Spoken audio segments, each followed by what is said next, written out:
Medianoche en punto. Comienza la buena nueva.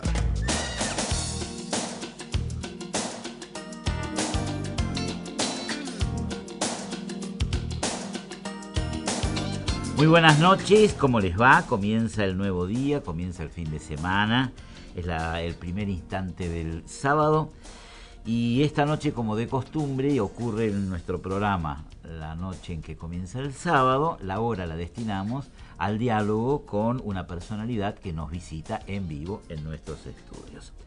Hoy vamos a conversar con Ana Carla Carrizo, que si bien nació en Córdoba, en un pueblo chiquito que se llama Quilino, vivió algunos años, luego se fue becada a Alemania, terminó allí el colegio secundario.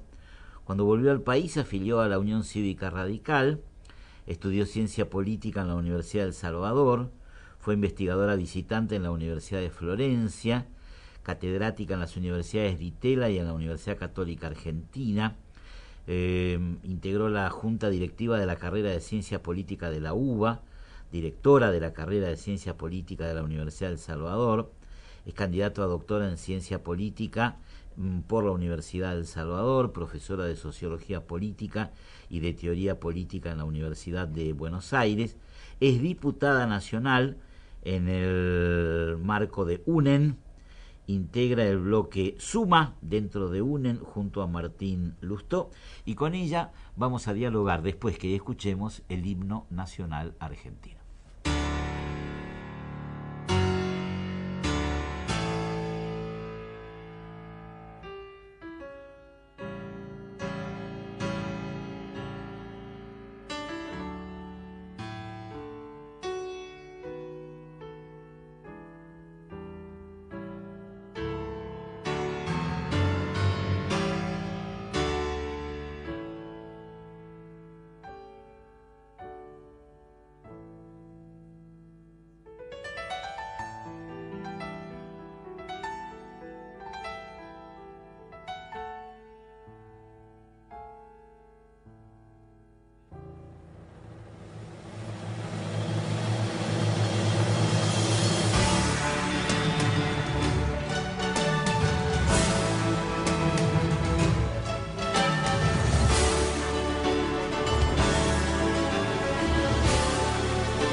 La Buena Nueva, el primer programa del día por Radio El Mundo.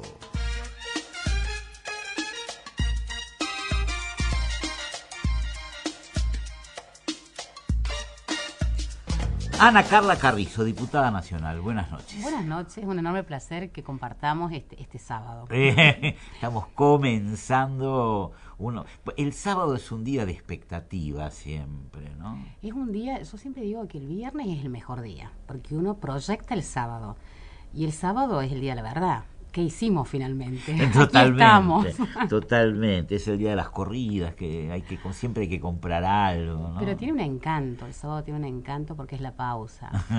Bueno, así que estamos empezando el día de la pausa. Exacto, espero estar a la altura después del currículum que leíste. La Sí, gente no sé qué va a decir si no. Me imagino que sí. Bueno, vos trabajás muchos temas de familia, infancia, mujer, juventud, educación. Exacto, transparencia, sí. Instituciones, esos son tus temas. Esos son mis temas en el Congreso de la Nación. Exactamente. Sí, porque también fue un aprendizaje, como le contamos a la gente que estábamos un poquito charlando, que con Martín Lustó ingresamos en diciembre del 2013, y como todo espacio nuevo hay que aprenderlo. Hay que aprender a cómo uno usa no las solo instituciones. El timbre para votar, Exacto. Sino el resto de los timbres. Posicionarse, claro. ¿Cuál es mi rol acá y cómo le puedo aportar a la sociedad? Y entonces yo creo que uno no puede saber todos los temas, sino que tiene que especializarse, que cuesta aprender bien, conocer los actores. Entonces decidimos con Martín pocas, en lugar de muchas comisiones, pocos y buenos temas. Así que bueno, hicimos como una división de trabajo. Él está en las líneas duras, como presupuesto. Claro, sí, sí.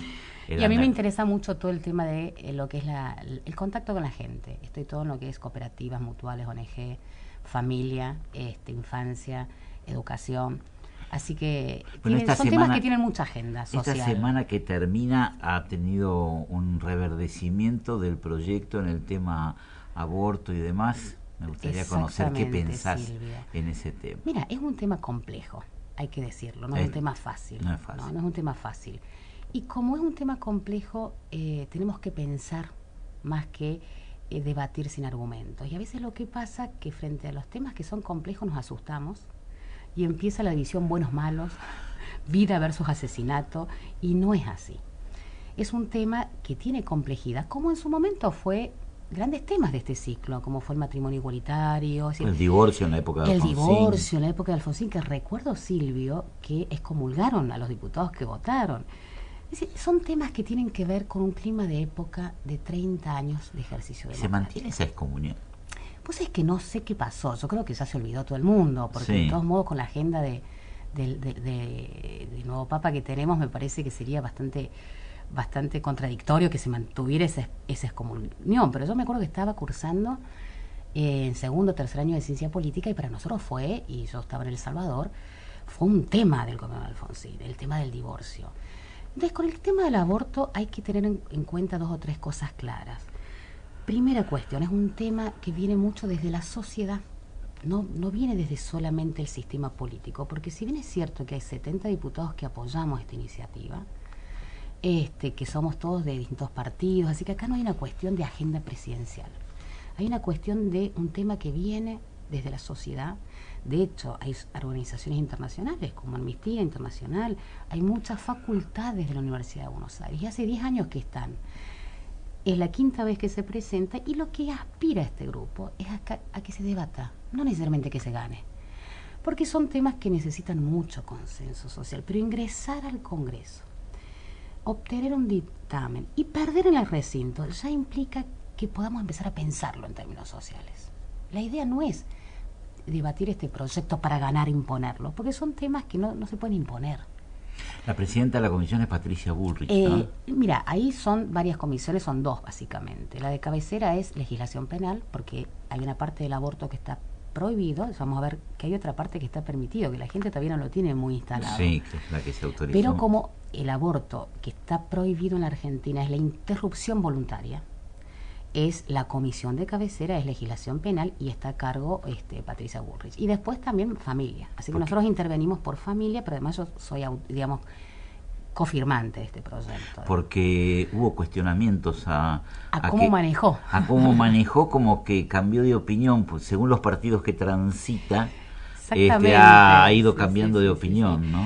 Acá se mezclan varias cosas, Silvio. Primero el tema en sí, que es un tema complejo, que nos tenemos que informar, aprender a informar bien también, porque yo a veces escucho a algunos actores que están, digamos, en contra de este proyecto, que desinforman más que informan. Y también la inmediatez política, los electorados que uno tiene, y un poco es el caso de Patricia, porque, digamos, según tenemos informado, en los 90 ella presentó un proyecto de legalizar el aborto, junto con Fernández Mejía, y hoy está como en contra. Entonces ahí eso tiene que ver más, me parece a mí, con un posicionamiento electoral que con una convicción personal. Hay no mucho recuerdo de eso en también. qué partido estaba en el 90, pero bueno, ahora como está con Macri, me parece que Macri se ha expedido, entonces, aunque no muy claramente, dijo estoy a favor de la vida, pero no habló del proyecto. No sé el PRO qué posición ha tomado. No, el PRO me parece que, digamos, salvo casos excepcionales como Laura Alonso ha firmado. Porque ahí está Cynthia Houghton también. Cynthia Houghton, que ya cumplió su mandato, ¿no? O sea que no es diputada, pero ella participa en los debates, porque los debates en las comisiones son abiertos a la gente que quiera participar, o sea, cualquier persona puede ir. Esto está bueno. Lo cierto es que, cuando hablamos de aborto, ¿qué está permitido, qué está prohibido en la Argentina? Está permitido el aborto en 2 casos: cuando está en juego la salud de la madre y cuando hay casos de abuso sexual o violación. A tal punto está permitido, Silvio, que en el 2012 la Corte Suprema de Justicia, en el famoso caso Fall, dijo, como está permitido pero no se cumple en las provincias, sancionó un protocolo hospitalario para que en estos casos no se judicializaran con amparos y todo el mundo entendiera que en estos casos está permitido. Y hay 8 provincias que no cumplen ese protocolo. Porque los médicos se amparan en la libertad de Y conciencia. hay todo un tema ahí, porque el punto es a quién afecta el abuso sexual infantil, que es terrible, Silvio, en Argentina. Claro. Y la violación, sobre todo en niñas de 13 a 15 años, es terrible. Afecta a esta infancia.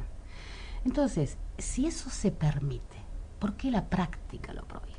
Entonces ahí no tiene que ver un tema moral, tiene que ver un tema no de los niños por nacer, sino la infancia que está desprotegida con lo que hoy está permitido en términos de aborto en la Argentina. 8 provincias no cumplen ese protocolo. Y nosotros somos un país federal. Tenemos derechos, sí, las 3 provincias de Cuyo, Mendoza, San Juan, San Luis, Catamarca, Santiago del Estero, Formosa, donde, fíjate, las provincias del NOA, donde el porcentaje de abuso sexual en la infancia es terrible. Bueno, en Catamarca se está por implantar la enseñanza religiosa obligatoria. Entonces, como en Salta. En Salta ya está, pero en Catamarca. Vos lo decís, somos un país federal. Entonces, las provincias a veces no acatan los fallos de la Corte. Y es terrible porque nosotros como argentinos tenemos la Constitución que dice que todos tenemos un piso de derechos iguales. No importa dónde nacimos, si en Córdoba, Y eso hoy con la infancia, esa infancia vulnerable no está protegida aunque haya una sentencia de la Corte Suprema de Justicia. Entonces, ese es el aborto que está permitido en la Argentina y que todavía no es un derecho efectivo. ¿En la ciudad de Buenos Aires se cumple el protocolo?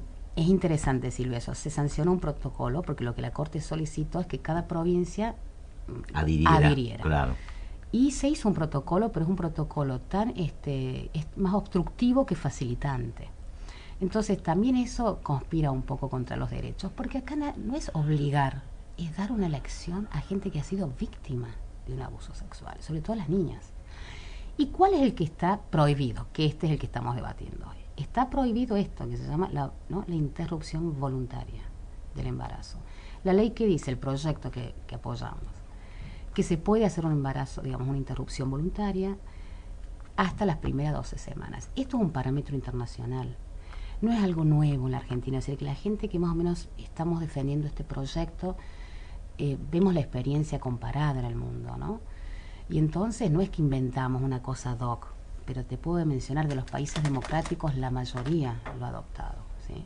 Por decirte, Noruega, Dinamarca, Francia, España. ¿Y en la región nuestra? En la región los casos son menos, digamos, ¿no? O claramente Uruguay, que es nuestro vecino, digamos, con el que a veces nos amamos y a veces nos peleamos. México en algunos estados, Estados Unidos, Canadá. Pero bueno, digamos, el mundo democrático va hacia este lugar, pero no porque, digamos, sean contra la vida y demás, porque es un problema social también. Entonces, yo recuerdo los embates que recibió el gobierno de Alfonsín cuando era la época del divorcio. ¿Y qué pasó? No pasó nada. No pasó nada. Porque finalmente se regularizaron las situaciones preexistentes y después de las parejas divorciadas nacieron nuevas parejas. Y la vida siguió y el mundo sigue andando, ¿no? Totalmente. Entonces hay que quitarle tanto temor, porque acá, cuando hablamos de la legalización del aborto, digamos, hay 2 argumentos. Uno es el derecho personalísimo de la mujer a decidir sobre su cuerpo. Bueno, eso es una posición muy fuerte. Te quería preguntar, porque yo veo que hay muchas mujeres machistas. Es decir... Tal cual, sí, más que los hombres. Yo muchas veces me pregunto por qué la mujer, o hay tantas mujeres que renuncian a la soberanía sobre sí mismas. Exactamente. Es decir, ¿por qué la mitad del padrón argentino tiene que quedar bajo la tutela o del Estado o de los hombres? Eso no lo entiendo.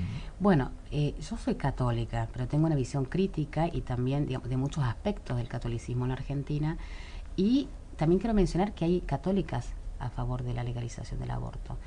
Y creo que las mujeres nos pasa esto por 2 cuestiones. Primero, porque hemos sido una mayoría, digamos, estructuralmente discriminada, ¿no? Entonces, pasaba como los afroamericanos, o cuando uno va a Brasil, a mí todavía me sorprende, Silvio, cuando voy a Brasil en vacaciones, la actitud de dependencia y sumisión que tiene la comunidad afro-brasilera. Pero nosotros ya tuvimos 2 mujeres presidentes de la República y bueno, no y sé, eso, y son caminos que se abren, sí, ¿no? Esa es una, me parece a mí, ¿no? Que viene con años, digamos, de esta situación de subordinación, ¿no? De cumplir siempre, bueno, digamos, hasta la modernidad, una mujer era equivalente a una mula, Claro, ¿sí? sí. Y otro tanto con la niñez. Pero también me parece a mí, la religión católica, claramente, tiene una vinculación de dependencia, digamos, con la autoridad muy fuerte. Fíjate, en los países protestantes, yo digo siempre que la revolución de Lutero fue la autonomía de un vínculo directo con Dios. O sea, independientemente, por eso no tienen jefes, no hay un papa, es mi responsabilidad individual frente a Dios. Y por eso es un dilema el tema del ejercicio de libertad. Porque nadie me tiene que decir cómo me porto. Y por eso en los países más del norte de Europa, claramente en todos los países que han sido un poco hijos de esta revolución protestante, el tema del aborto se vive como un dilema personal de la mujer. El Estado no puede decir moralmente qué es bueno y es malo. Si es un Estado democrático, eso es una decisión personalísima. Y esto entonces, digamos, quienes apoyamos la legalización del aborto decimos, la mujer tiene que tener ese derecho. Porque es un dilema personal de cada persona. El Estado no puede decirnos ni cómo vivimos ni cómo morimos. Esto es una cuestión religiosa, pero no una cuestión pública. Y segundo, un tema de salud pública. ¿En qué sentido un tema de salud pública? Mira, hoy no me pasaban los datos de lo que es la maternidad adolescente en la Argentina, el fenómeno de las niñas madres. Pero yo, mira, me acuerdo cuando aparecieron digamos, los primeros casos, en los colegios secundarios había gran dificultad para saber qué se hacía con una alumna embarazada. ¿Recordás que salían en los medios? Claro. Bueno, ahora ya no salen en los medios, porque son miles. Claro, y hay colegios que tienen hasta guarderías para facilitar que los hijos de las alumnas puedan estar cubiertos y que las alumnas puedan seguir estudiando. Mira, es tan terrible que recién los datos que me han pasado, que es el Programa de Desarrollo Poblacional de la ONU, ha advertido que Argentina aumentó el embarazo, digamos, infantil en un punto, adolescente, ¿no? Pues el fenómeno de madres niñas de 13 a 15 años. Estamos hablando aproximadamente de 14.000 niñas, es decir, el 15% de los nacimientos son de madres niñas. Y eso tiene que ver con la elección de la salud reproductiva, porque el 80% de estos casos son embarazos no deseados, ni saben qué ocurrió. No, claro. Entonces está fallando en la Argentina el programa de educación sexual en la infancia, en la adolescencia, y justamente este grupo de la ONU ha lanzado un programa que ahora nosotros lo vemos con un grupo de diputadas, estamos tratando de que se difunda muchísimo, que se llama Hablar es prevenir, porque se ve que no alcanza con lo que digan en las escuelas. Necesitamos entrar a las familias. ¿Ausencia de padres o ausencia de las escuelas? Me parece que falta una política mucho más incisiva del Estado con respecto a al manejo de la salud reproductiva en la preadolescencia y en la infancia, digamos que sería de 13 a... Hay algo que no está ¿Eso atraviesa todas las capas sociales o es...? No, afecta mucho más a las niñas pobres que a las niñas ricas. Entonces, esto también, si tuviéramos, por hablamos de legalización del aborto, parece que nos referimos a una mujer emancipada. Pero ¿qué pasa con estas niñas? No estamos protegiendo eso también. Entonces, esto no es exaltar una decisión que es trágica, es que el Estado pueda no prohibir una decisión personalísima. Y en términos de salud pública pasa esto. En términos de salud pública se habla de la mortalidad, ¿no? Creo que este año empezó un caso famoso en La Rioja, ¿te acordás del intendente? Bueno, sí. Entonces está probado que hay digamos, que las mujeres de clase media y alta pueden hacerse un aborto clandestino y no pone en riesgo su vida. ¿Hay estadísticas sobre abortos clandestinos? Mira, a mí no me gustan las estadísticas porque son en este caso, porque no hay estadísticas oficiales. No. Y entonces, aunque existiera una muerte, ya se justifica. Porque si no empezamos ¿no?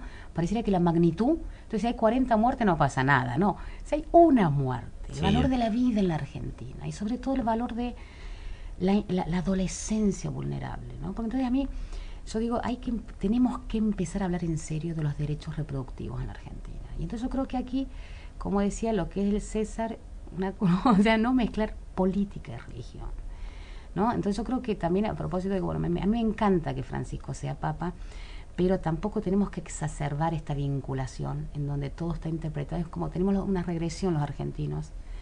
La política vuelve a ser influenciada mucho por una connotación moral y estamos como evolucionando. Yo recuerdo cuando Bergoglio no era papa y cuando se dio el debate del matrimonio igualitario, él mismo se apresuró a un rechazo muy profundo y después se dio cuenta que era una cuestión social, que no tenía que ver con una imposición de una minoría ni nada, y la sociedad tuvo una aceptación fantástica. O sea, ¿qué dice la Constitución?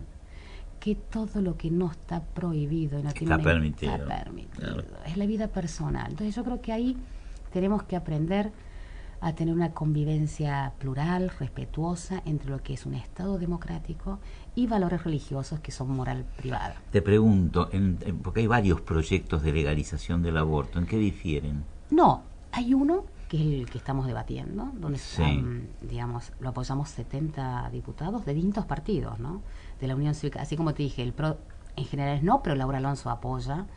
En la Unión Cívica Radical la mayoría de los diputados de la provincia no, pero Manuel Garrido apoya. Es decir, y en el Frente para la Victoria pasa lo mismo. De la provincia de Buenos Aires, ¿no?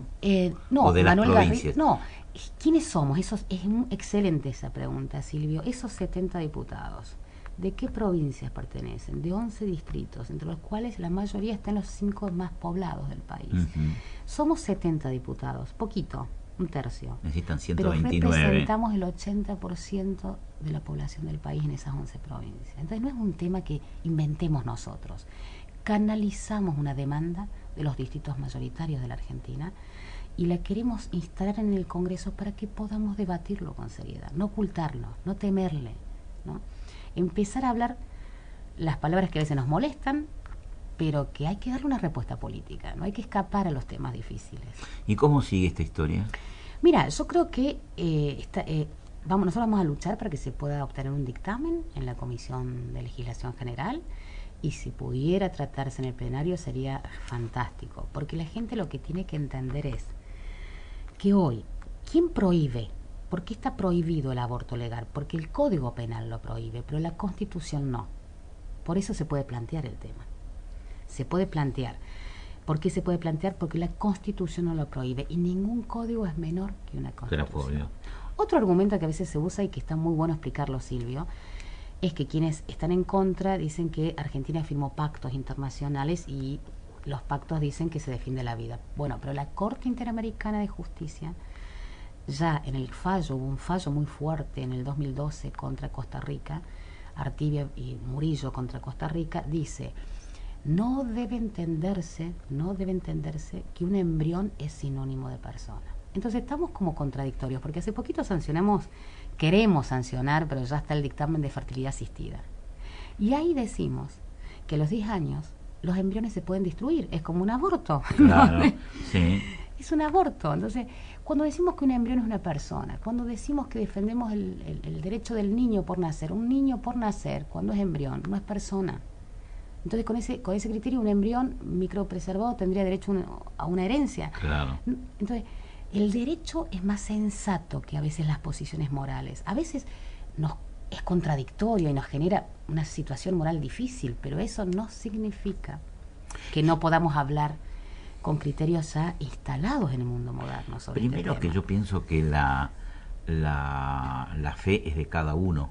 Ujú. Y el acatamiento religioso es de cada uno. Exacto. Es decir, y entonces el que tenga una correspondencia con un credo religioso que rechaza el aborto, va a rechazar el aborto. Exactamente. En su vida personal. Exacto. No necesita una ley ni que le permita ni que le prohíba, no necesita nada. Exacto, no es una licencia para matar. Totalmente. Es sencillamente evitar la punabilidad, porque digamos no ayuda a la prohibición, porque hay muertes en el medio, hay situaciones que no tiene sentido esto, digamos, ¿no? Esa es un poco la idea. Además, a mí me gusta mucho Uruguay, viste que Uruguay separó la Iglesia del Estado ya en 1918 y los uruguayos son tan fantásticos que ellos lo que hicieron fue secularizar los feriados. el Día de la Virgen, que el 8 de diciembre es el Día de la Playa. Sí. Y la Y Semana Uruguay Santa es la es Semana un país del turismo. mayoritariamente católico. Sí, totalmente. Sí. Y nadie puede decir que se afectó esa vinculación con la religiosidad católica, digamos. El propio Papa Francisco, cuando asumió, se declaró contrario al clericalismo, ¿no? Exactamente. Yo Así creo que hay hay que empezar, y además con una gran valentía ha instalado temas que eran muy tabú en la iglesia. Además, él ha dicho, hagan lío. Bueno, hacer lío es cumplir con los derechos que aún no se cumplen en la Argentina. ¿Me acompañás en la pausa? Por supuesto.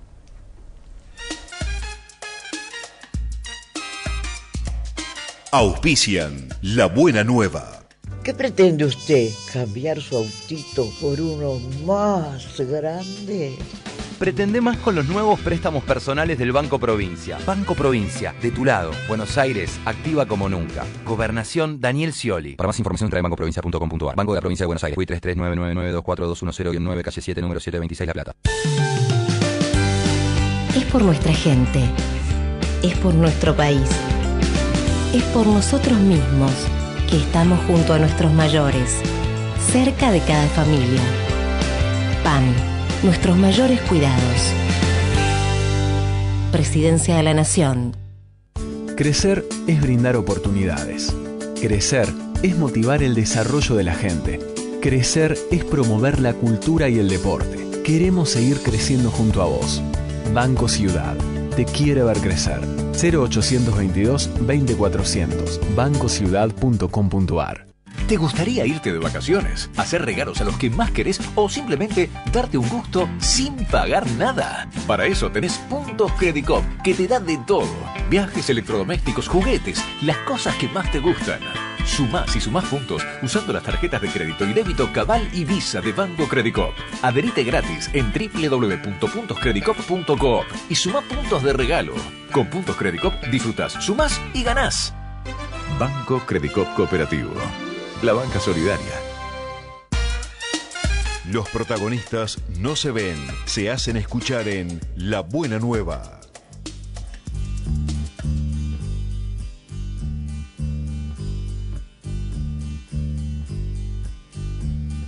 Sitting in the morning sun, I'll be sitting when the evening comes, watching the ships roll in, then I watch them roll away again, yeah, sitting on the dock of the bay, watching the tide roll away.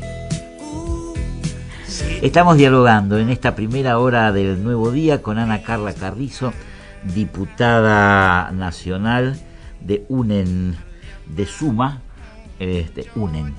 Suma más en UNEN. Suma más en UNEN. Qué líos que me hacen con estas siglas. Sí, Parece sí, Uruguay esto con la cantidad de siglas. Con las ¿viste? silemas y sublemas. Sí, sí. Bueno, te quiero preguntar un poco, ya que hablamos de familia y de mujer, en educación, que es uno de los temas tan pendientes y de los que los partidos se ocupan tan poco, ¿no? Tal cual, mira, a mí, bueno, tenemos una buena noticia ahora que sancionamos que va a ser obligatorio la educación inicial. O sea, los niños de 4 años, 3 y 4 años van a empezar a tener un lugar, digamos, una garantía de que tienen que acceder a la educación. Y eso está fantástico, porque está comprobado que los niños socializan, que está muy bien. O sea, nosotros, la educación obligatoria era primaria y preescolar. Bueno, ahora 3 y 4 años también van a ir al colegio. El punto es que hay una cosa que llama tanto la atención en la Argentina, y es que si uno lee las leyes que tenemos, es Truman Show, es el país maravilla, y uno quisiera venir a vivir en la Argentina. Habría que luego, mudarse a ese país, ¿no? todos, pero luego rápidamente descubre que sobran leyes y faltan políticas, o porque las leyes no se implementan, o porque las políticas no se reglamentan, o no se implementan las políticas. Entonces, somos el país, vos sabés, Silvio, la democracia, que tiene más densidad normativa. La mayor cantidad de leyes se sanciona en Argentina. Es un país que sanciona leyes. Y ahí está el digesto, porque tenemos tantas leyes que no lo podemos contar. Pero hay pocas políticas. Entonces, ¿qué pasa con la política educativa? La educación pasa lo que pasa con otras políticas. Con la división, la provincialización. mucha declaración y poca efectividad. Entonces, yo celebro que ahora sea obligatorio, pero lo cierto es que no funciona bien la educación. Es la en herencia Argentina. hispana.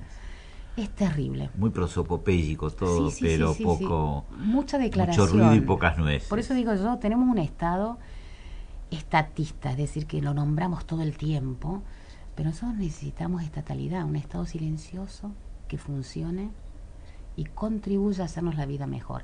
Y en el caso de la educación es terrible. Yo creo que que han pasado, uno puede decir, grandes títulos que son positivos. La obligatoriedad de 3 a 4 años. Otro título que parece fantástico, que es la creación de las últimas 9 universidades nacionales. Técnicamente, que un chico de 3 años concurra, digamos, se escolarice, ¿está bien? Mira, fue discutido.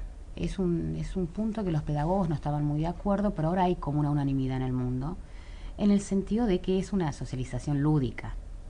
Es un poco incentivo a sus talentos y demás, porque ocurre que hoy el mundo cambió, Silvio, y en general las familias a veces son monoparentales, hay muchas jefas de hogar también, las familias no son lo que eran. No, claro. Cuando los dos trabajan, que acá voy a la educación en la ciudad de Buenos Aires, pasa que el niño queda solo, entonces viene todo un sistema de poder lograr la doble escolarización, porque el mundo del trabajo exige todo yo digo, cuando uno quiere tener un hijo en la ciudad de Buenos Aires es un proyecto organizacional más que familiar, porque los dos trabajan, en fin. Entonces, lo que tenemos en la Argentina, yo digo, hay muchas declaraciones y pocas políticas, y eso lo vemos en la primaria, lo vemos en la secundaria y lo vemos en la universidad. Hace poco se crearon 9 universidades nacionales y yo la verdad voté en contra de 7 porque es el caso típico de esta cosa de no tomarnos en serio las generaciones que vienen, ¿no? Porque en el Congreso últimamente hablamos, sancionamos mucho, pero no pensamos en el futuro, ¿no? Siempre pasa o sobra presente o sobra pasado, pero nunca estamos ¿no? en el futuro.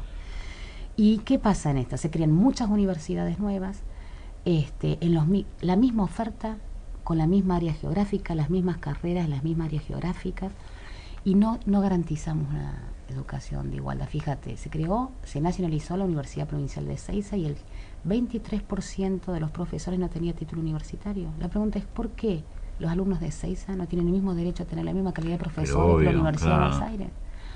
Entonces estamos... ¿Y cómo no tener un título universitario? Suena el Consejo, curioso, ¿no? Claro, el Consejo Interuniversitario Nacional desaprobó 7 de las universidades que se postularon y se aprobó igual. Entonces hemos dejado de proyectar el Consejo Interuniversitario es el que integran los rectores Exacto. de las universidades y nacionales. Y para que se cree una universidad tiene que decir, está bien, el claro. proyecto es bueno. Bueno, ¿Y la no contaban con esa aprobación y los aprobamos igual, porque es la política de la inmediatez. Entonces en educación tenemos grandes títulos y malas políticas. Muchas universidades públicas no es mejor calidad de educación educativa. Mira, en los países donde la educación pública funciona bien, no creamos claustros, consejos para financiar burocracias.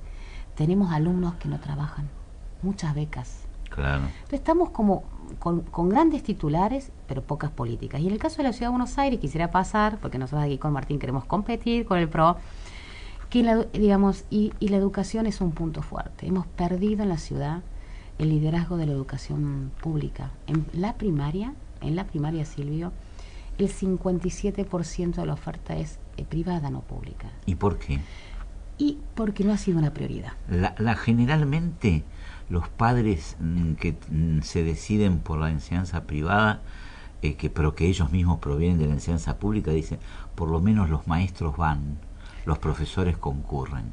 Entonces, no ha sido una prioridad del gobierno de la ciudad jerarquizar y volver a tener la educación, el primer distrito del país, donde si hay algo que no faltan son recursos. La educación pública tendría que ser de excelencia, modelo, porque la magnitud es pequeña, no estamos hablando del Gran Buenos Aires. Y nos perdimos esa oportunidad, porque recursos hay, pero no fue una prioridad. Y hoy en día, muchos que elegimos educación privada para nuestros hijos, los elegimos porque no tenemos doble jornada. Y entonces no es que elegimos la privada porque nos encante la privada, no tenemos opciones en lo público, no tenemos colegios públicos de doble escolaridad que nos permitan trabajar y acorde con el clima urbano.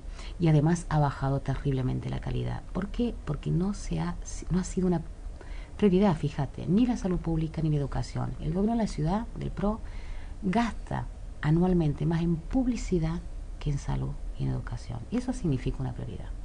Entonces no es que la educación pública está mal porque hay muchas demandas, es que no hubo una decisión de hacerlo bien. Entonces, por eso creo que esta cosa los políticos están mucho en la publicidad y en la presentación del titular, pero nos faltan políticas. Y a 30 años de la democracia, los ciudadanos somos exigentes, necesitamos ciertos bienes públicos ya garantizados. Además que hay se vuelca el 6% del Producto Bruto Interno de Educación, que no es una cifra maravillosa, pero que es buena. Es decir, no es un problema de recursos, es un problema de estrategia educativa.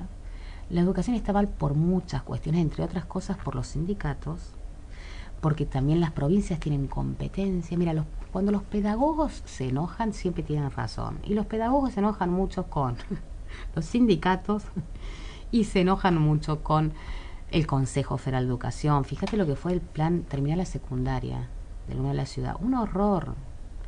Lo mismo que planes terminar la secundaria fines 1 y fines 2 del Gobierno Nacional. Es cambiar títulos por votos. No es darle calidad educativa a la secundaria. Entonces hay una cosa muy perversa, ¿no? Porque ya la educación, que era algo intocable, se ha transformado un poco en un recurso de fidelización electoral. Yo hago un seguimiento en materia educativa, que es algo que me interesa especialmente.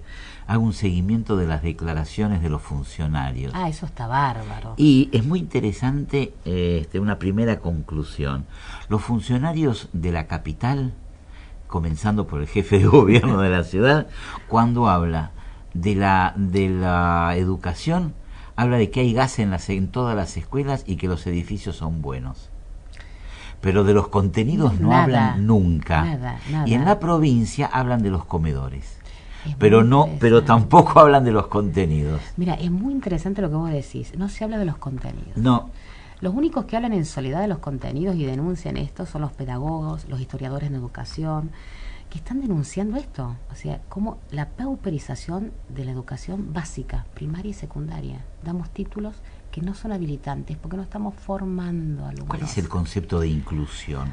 Porque, digamos, la puerta de entrada a muchos colegios ahora es el comedor. Sí. No es la habitual puerta de entrada. Y la inclusión es sacarlos de la calle, pero al precio de no enseñarles nada. Mira, a mí la palabra inclusión no me gusta, es una palabra muy conservadora. Por eso a mí me llama mucho la atención que a veces los militantes kirchneristas exalten la palabra inclusión como si fuera una palabra maravillosa, pues es súper conservadora. Es una palabra que surge en la década del 90 en todos los países para contener el conflicto social ligado a la pobreza estructural. O sea que es una política ad hoc. El que incluye no integra. Claro. El desafío en la Argentina moderna era incluir democratizando. Y nosotros no democratizamos si no le damos la misma calidad educativa a todos los niños y jóvenes del país. Entonces, incluimos sin democratizar, con lo cual hipotecamos el futuro. No estamos incluyendo, más bien es una exclusión bastante perversa. Así que ahí las palabras también dicen mucho, pero explican bastante poco. Así que yo voy a ser una de las primeras, lo he dicho en varios artículos que he escrito, estoy en contra de la palabra inclusión. Democratización es otro concepto. El otro día la escuché en una entrevista a la señora de Dualde, que quiere ser gobernadora de la provincia de Buenos Aires, estaba lanzando su candidatura en Mar del Plata. Escuché una entrevista que le hicieron, una conferencia de prensa que ella dio, y hablaba de la inclusión, de sacar a los chicos de la calle. Pero el tránsito de sacarlos de la calle, que está muy bien, alejarlos de la droga, está perfecto, pero el ingreso a la escuela, ¿significa eso nada más? No puede significar eso, digamos, porque la escuela no es un espacio, digamos, de contención de la marginalidad. La escuela es un ámbito de méritos. La enseñanza no es fácil. Hemos perdido la idea de que enseñar es difícil, lleva tiempo, claro. Es un esfuerzo. Bueno, si pones profesores que no tienen título habilitante, es toda una definición. Es toda una definición. Entonces, la idea es incluir, porque de ese modo creemos que ad hoc no tenemos conflicto, pero estamos creando un problema estructural a largo plazo. Porque el título que tenga un universitario de Ezeiza no va a ser igual que uno de la Universidad de Buenos Aires. Y eso lo hemos hecho y eso lo hemos avalado los dirigentes políticos. ¿Por qué? Es terrible la perversidad con los estudiantes de sexo. El facilismo, además, es decir, el no aplazar. Digamos, sobre la base de que se van a ir de la escuela y no se los va a poder incluir. Mira, hay que incluir, por eso digo, la inclusión es una palabra muy perversa. Yo creo que lo primero que hay que hacer es que la asignación universal sea una ley, no un decreto, porque esta asignación universal está a contramano de un montón de cosas. Pero la cláusula sobre la cual se dicta, ¿se cumple la escolarización? Mira, algunos dicen que sí, otros que no. Lo bueno es que exista, por lo menos. Ahora, claro, pero eso es un punto de partida, la idea de lograr la escolarización. Pero no es un punto de llegada, no es el objetivo la inclusión. El objetivo es la democratización. La inclusión es cómo los llevamos a la escuela. Una vez que están adentro, ¿qué hacemos con ellos? Bueno, claro. Y eso es la respuesta, no existe esa respuesta. ¿Qué hacemos con ellos y con los maestros y profesores? Es decir, hay que actualizarlos, hay que ayudarlos a que sean docentes del siglo XXI y hay que ayudarlos a que tengan una escuela, un lugar donde concentren su trabajo. Yo desde que nací escucho hablar de los profesores taxi. No. Y sigue la cosa. Todos pauperizados y van de un lugar a otro lado. Claro. A otro lugar. Entonces, pocos profesores bien pagos. Sí, Por sí. eso tampoco estoy muy en contra, digamos, de el relato convencional de los sindicatos. Creo que los sindicatos en la educación han hecho pésimo los contenidos educativos. Bueno, el estatuto del docente tiene más de 50 años. Sí, y hablando del estatuto docente, Silvio, quiero decir algo con esto de la educación en la ciudad, que es terrible, ¿te acordás? Y que tiene que ver con el tema de la infancia. Siempre, todos los años hay un caso de abuso sexual en una escuela privada, en la ciudad de Buenos Aires. Sí. Y yo dije, ¿por qué se repite eso? El 57% de la escuela primaria, la oferta es privada en la ciudad de Buenos Aires. Claro. Y no se cumple, no se aplica el estatuto docente en un punto que dice que no tienen que tener antecedentes penales vinculados al abuso sexual. ¿Por qué? Porque no son empleos públicos. Claro. Entonces, la gente que manda, que es la mayoría, a una escuela privada, sus hijos están más desprotegidos con respecto a los que mandamos a la pública, porque ahí se cumplen, por lo menos quienes enseñan tenemos el mapa de los antecedentes penales, y eso es gravísimo. ¿Cómo en 8 años no se pudo resolver eso el PRO? Eso es terrible. ¿Por qué? Porque ¿cuál es el miedo que tenemos todas las madres cuando empiezan la escolarización de nuestros niños? Y sobre todo con las niñas, con las mujeres. Claro. Queremos que hablen, le decimos que nadie te puede tocar. Nuestra fantasía más terrible es el abuso escolar. Bueno, hoy va a seguir pasando en la ciudad, porque no se cumple el estatuto docente, no se aplica en las instituciones privadas, sencillamente, y sobre todo en particular ese articulado. Entonces, están muy expuestos, y eso es cuestión de prioridad, esto que tiene que ver contenido, quiénes nos enseñan, qué personal contratamos. Si no cuidamos a la infancia, no tenemos futuro. Yo recuerdo que tradicionalmente la escuela pública argentina tenía un control de los contenidos, no solo por sí mismos, sino de los dictados. Es decir, se veía hasta dónde habían llegado los docentes en el desarrollo de los programas. Yo creo que eso pasó al olvido, ¿no? Mira, era de tan buena calidad que yo recuerdo a mi padre, que no tuvo la oportunidad de ir a la universidad, y la generación de mi padre, la secundaria lo formaba hasta en caligrafía. Claro. Era una formación que le servía, ¿no?, para una buena supervivencia en el mundo laboral, digamos, donde para quienes no habían podido ir a la universidad. Hoy, cuando ingresan a la universidad, hay que enseñarles a leer. Exactamente el tema de la comprensión, el tema de la comprensión de textos. Entonces ahí no hay ninguna década ganada, y no es responsabilidad solamente de este ciclo. Creo que la educación, la salud pública y la educación pública no fueron metas estratégicas para la dirigencia democrática en la Argentina. No podemos responsabilizar a la dictadura. Entonces yo creo que a esta altura, ya 30 años, la generación nuestra tiene que empezar a escribir otra historia con respecto a estos temas. Derechos básicos, seguridad, salud y educación.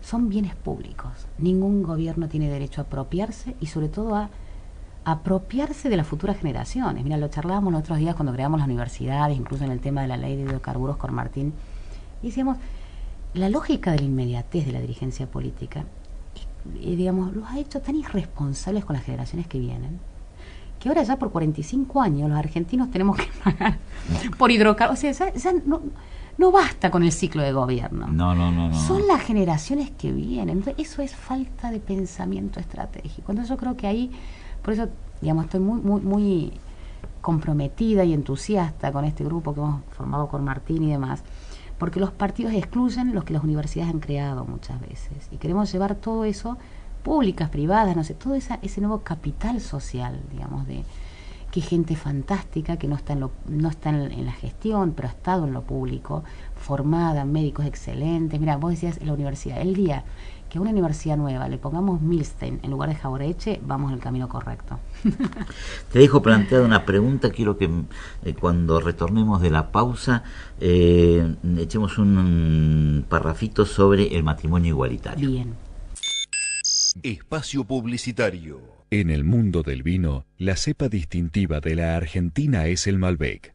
En la Argentina hay un Malbec que se distingue. Martino Malbec, de Fincas Don Martino, el referente del Malbec argentino. Beba con moderación. Prohibida la venta de bebidas alcohólicas a menores de 18 años.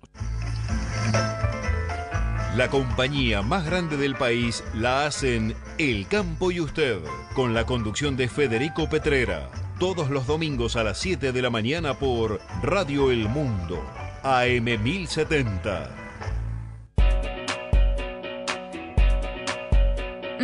Pechera, patitos, cañas y el casco. Ahora sí, estoy lista para el hockey. Guantes, ahora la faja, me abrocho las botas, el casco y a trabajar. Para ciertas actividades tenés que protegerte. El casco es lo primero si elegís la bicicleta.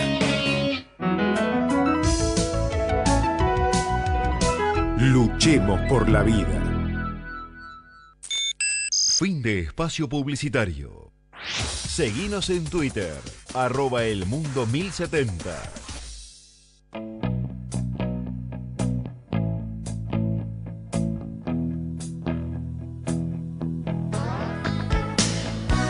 Estás escuchando La Buena Nueva.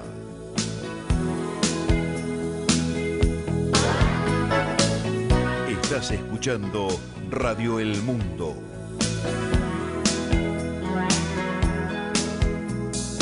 Here I am again in this mean old town, and you're so far away from me. And where are you when the sun goes down? Entramos en la recta final de este encuentro de esta noche con la diputada nacional Ana Carla Carrizo. Hemos hablado de temas muy espinosos Pero hasta hemos este pasado momento. por varias dimensiones, Sí, Silvio. sí. Nos hemos parado en estaciones grandes. Matrimonio igualitario. ¿Qué conclusión, qué balance haces desde que se dictó la ley hasta el día de hoy? Mira, ¿fue acertado o no fue acertado? Yo creo que fue acertado. Fue acertado en el sentido de que esto que hablamos al principio cuando se disparó el tema del aborto, y es que un Estado cuanto más garantice el ejercicio máximo de la libertad personal y eso no tenga ningún impacto público, fantástico, mejor. Así que yo creo que muy a clima de época ha liberado muchísimo y ha transparentado las construcciones filiales en la actualidad. Porque la configuración de la familia es distinta. Ya no es lo que era antes. Y entonces a mí me gusta eso. A mucha gente le ha permitido expresar libremente su situación también, ¿no? Eso es fantástico. Hay mucha gente que vivió torturada por años. Por años, libera sí. un montón. Y la liberación personal contribuye a una cosa colectiva mucho más empática, positiva. O sea, la libertad siempre hace bien, no hace mal. En el sentido de la posibilidad de que cada uno pueda realizar su vida en el marco de libertad. Y además, otra cosa que a mí me interesa mucho, que tiene que ver con la adopción también, el tema de legalizar el matrimonio igualitario desmitifica mucho el rol de la biología. Hablando un poco del país conservador que tenemos algunas cosas, yo que defiendo mucho la adopción, tenemos que desmitificar esta idea de que la biología garantiza un vínculo afectivo. Hoy en día podemos elegir el sexo, podemos elegir la pareja, y también podemos elegir los padres, digo yo. Claro. No solamente adoptan los niños, pueden adoptar los adultos. Entonces a mí me gusta porque esta idea de matrimonio igualitario de algún modo pone la impronta de las democracias contemporáneas en Argentina, que la capacidad de creación vincular, filiar, que produce el uso de la libertad es fantástico. Y un punto fuerte para mí es que desmitifica esta idea de la biología. Yo recuerdo, soy de la generación de los 80, donde muchos sectores de la sociedad decían la homosexualidad es contra natura, ¿no? Era una cuestión de matriz biológica. Hoy cualquiera que diga eso suena a capa geológica. Claro. Y eso es un aprendizaje democrático. Mira, a mí me encanta Canadá. Cuando te contratan laboralmente no te preguntan tu nombre, pero ni tu sexo, ni tu estado civil, porque lo que importa es quién sos y cuál es tu talento profesional, ¿no? Claro. Como para mencionarte un poco el punto de llegada de lo que puede ser el respeto del Estado y del mercado por la vida privada de los ciudadanos. Entonces yo creo que el matrimonio igualitario, también en la línea, digamos, de temas conflictivos, como puede ser ahora el debate del aborto, que es un punto de partida, no sé si de llegada, por ahí pasen bastantes años más, pero tenemos que debatirlos, o como el tema, digamos, del divorcio fue en la época de Alfonsín, indican eso, estadios de evolución de la condición humana en el sentido del respeto a la diferencia, donde la biología solamente es un componente de nuestra condición, pero claramente no es el más importante. Por eso que yo defiendo mucho la adopción, digo, la adopción tiene que ser emancipada en la Argentina, porque es un instituto fantástico, es una modalidad de construcción filial amorosa, y hoy está, tiene una definición todavía, tiene un sesgo muy sospechoso, tanto de los sectores conservadores, que lo ven como un acto de caridad, como de los sectores progres, digamos, que enfatizan la biología, ¿no? Con una dimensión tan ¿Cómo excluyente. enfatizan la biología? Claro, porque digamos, en los debates de adopción fue muy interesante ver que todavía la adopción sigue viendo como una construcción filial de segundo orden. Primero la familia biológica. Y bueno, y sabemos que la biología no solamente que no garantiza un vínculo, por eso digo, no todo niño es un hijo. Para que sea hijo, uno lo tiene que elegir, tanto en familia biológica como en familia adoptiva. Porque además lo que debe privar es el amor. Es el amor. Todo lo demás es... Lo decía Lacan hace años, todos somos hijos adoptados. Si alguien no nos elige, seremos niños, Claro. pero nunca seremos hijos. Y en la Argentina, por esta impronta tan conservadora, y digamos que atraviesa tanto los sectores más de derecha como de izquierda, la biología, o sea, la familia biológica es el mundo de la maravilla. Y hoy realmente no es así. Las construcciones filiales son mucho más dúctiles. La biología es un componente importante, pero no determina nuestra personalidad. Imagínate si sería así. Qué terrible sería la humanidad. Claro, se hablaba de hijos matrimoniales, extramatrimoniales, todo un como si fueran sesgo. hijos diferentes, ¿no? Totalmente. Claro. O sea, y cómo hemos evolucionado. Y la adopción también. La adopción pasaba, digamos, los niños, cuál era el sesgo discriminatorio de la adopción, de que, bueno, vos entre los hermanos, ¿te acuerdas? Vos sos hijo adoptado. Claro. Fíjate vos el sesgo, ¿no? Y hoy en realidad todos nos adoptamos, porque las construcciones filiales, uno puede tener varias parejas en la vida, digamos, uno puede tener hijos, digamos, adoptar hijos de otro, digamos, o sea, lo que importa es el afecto, es el vínculo de la elección amorosa. Y yo creo que el matrimonio igualitario, el tema de la adopción, todavía yo acabo de presentar un proyecto para modificar el que se aprobó, reivindicando estos 4 puntos. Todavía en la elite política argentina es muy fuerte la concepción de la familia biológica. Y en realidad la biología hoy afecta, digamos, esta idea de la centralidad de la biología. Fíjate, el 57% de los chicos que están institucionalizados llegan por violencia doméstica y el 46% por abuso sexual de un progenitor. En esos casos, a esos niños la biología los condena. Totalmente. Pregunto, en el sistema de adopción que se aprobó, ¿se simplifica todos los trámites, se simplifican las cosas o no? Mira, no fue la mejor ley, pero es un gran avance. Se achican los plazos y eso ya es un gran avance, Silvio, porque este tema viene del 2011, que la gente quiere un nuevo régimen de adopción. Mira, como decía Marta Pelón, en este país es más fácil traficar con niños que adoptar un niño. Entonces, acortamos los plazos y eso es muy bueno. Pero han quedado 2 o 3 cosas pendientes, que por eso presenté yo un proyecto con 4 puntos para mejorar esto que salió. Porque de hecho se aprobó el código, se reformó el régimen de adopción, pero no se implementa hasta el 2016. Claro. Esas son las paradojas y vamos de a la ver urgencia, si digamos, de la agenda implementa. presidencial, digamos, y la espera de la ciudadanía argentina. Y vamos a ver qué va a pasar con el código, ¿no? Una cosa muy rara, por eso la agenda de la inmediatez no tiene que ser la agenda del Congreso Nacional a 30 años.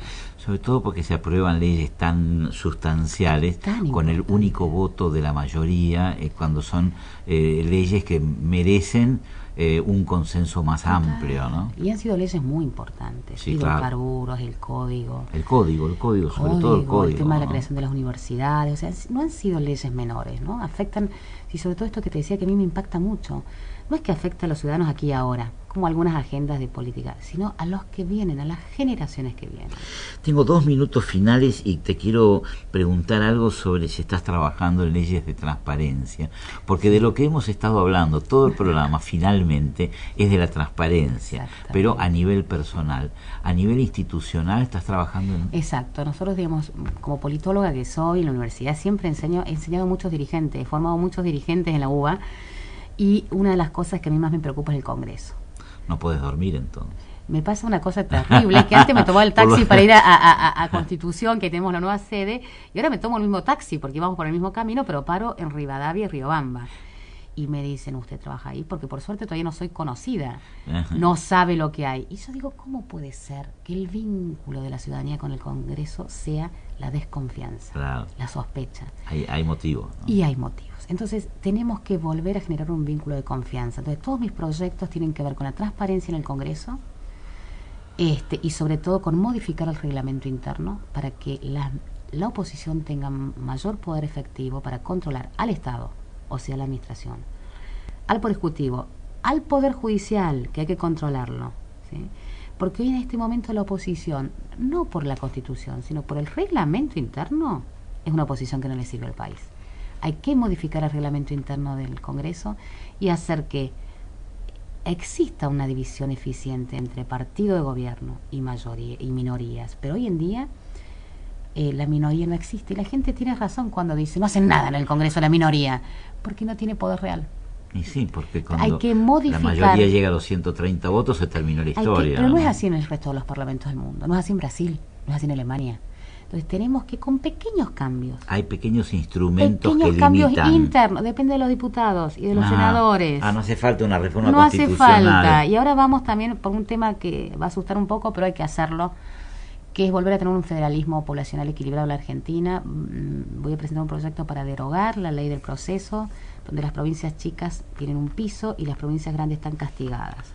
Entonces, una representación genuina, porque ya el Senado representa muy bien a las provincias, y no puede ser que diputados sea, para elegir un diputado en Capital, tenemos que tener muchos más votos que un diputado en Santa Cruz, y no puede ser que un ciudadano de Santa Cruz tenga 4, 5, 6 veces más poder que un ciudadano de la ciudad. Tenemos que tener igualdad, y eso es diputado. Así que toda la transparencia, y eso la focalizo en el Congreso. Así que en otro momento hablamos de el Congreso por dentro. Antes de despedirnos, te quiero preguntar, ¿va a haber extraordinaria? ¿Sabes algo de eso? Dicen que sí.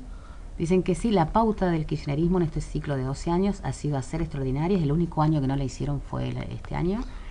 Pero creo que lo que le interesa al presidente es que se sancione el Código de Procedimiento Penal. Sí.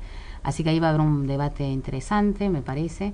Pero mira, cuanto esto le sirve al país, a mí me parece fantástico trabajar. El punto es si esto solo le sirve a la agenda presidencial y no le sirve a los ciudadanos de Argentina. Entonces no importa extraordinaria, ordinaria, porque el Congreso no está pensando en las generaciones futuras.